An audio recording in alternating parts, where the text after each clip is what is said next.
டேய் ஒழுங்கா வேலையை பாருங்கடா. அம்மா அம்மா என்னாச்சுமா?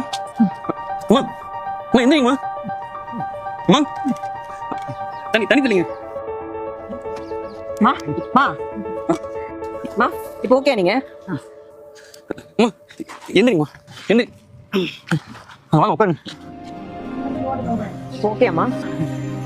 அம்மா வயசான காலத்துல வேலைக்கு வந்து ஏமா இவ்வளவு கஷ்டப்படுறீங்க? வாங்கம்மா டாக்டரை போய் பார்க்கலாம். அதெல்லாம் வேணாம்மா, சாப்பிட்டா சரியா போயிடும். ஏய் உனக்கு அறிவில்ல? வேலைக்கு ஒரு நாள் சாப்பிட்டு வரும்னு தெரியாதா? செத்துக்கிட்டு போயிட்டா யார் பதில் சொல்றது? சார் அவங்களே உடம்பு முடியாம இருக்காங்க, அவங்கள போய் திட்டிட்டு இருக்கீங்க.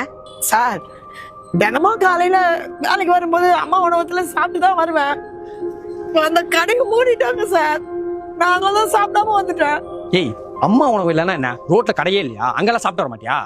என்ன சார் பண்றது, சம்பாதிக்கிற காசெல்லாம் பசங்க படிப்பு செலவுக்கு அனுப்பிடுறேன். அன்றாடம் சராசரியா கடையில வாங்கி சமைச்சு சாப்பிடணும்னா 150 ரூபாய் ஆகும் சார்.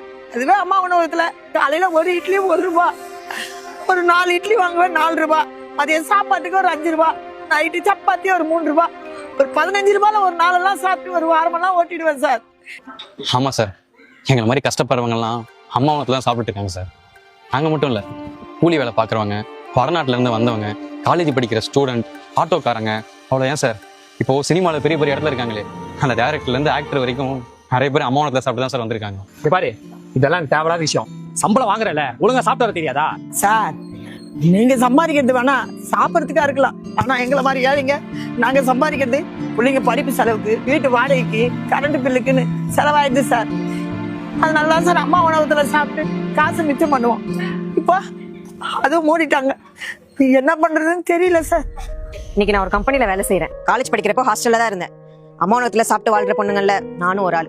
என்ன சார் பண்றது, எங்களை மாதிரி கூலி வேலை செய்யறவங்களுக்குலாம் கடையில போய் சாப்பிடலாம்னா தரமான சாப்பாடு கிடைக்க மாட்டேங்குது. போய் கேட்டாலும் சாப்பாடு இல்லைன்னு சொல்றாங்க.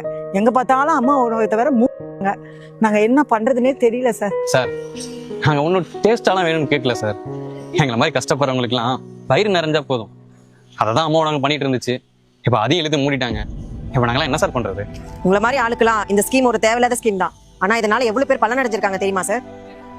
சார் பெற்ற தாயா நான் சொல்றேன் சார், நாங்க சம்பாதிக்கிறது எல்லாமே எங்க பிள்ளைங்களுக்காக தான். நான் நல்லா சாப்பிடலன்னா கூட அவங்க நல்லா சாப்பிடணும்னு நினைப்பேன். அம்மா உணவகம் இருந்த வரைக்கும் நானும் நல்லா சாப்பிட்டேன், பிள்ளைங்களும் நல்லா சாப்பிட்டாங்க. ஆனா இப்போ தலைமையே மாறி போச்சு சார். அம்மா அழாதீங்கம்மா. என் மன்னிச்சிருங்கம்மா. நீங்க சொன்னதுக்கு அப்புறம் தான் அம்மா உனக்கு இவ்வளவு யூஸ்ஃபுல்லா இருக்குன்னே தெரிய வந்துச்சு. வாங்கம்மா, முதல்ல சாப்பிட்டு வேலையை பாருங்க. அம்மா எழுந்துருங்கம்மா.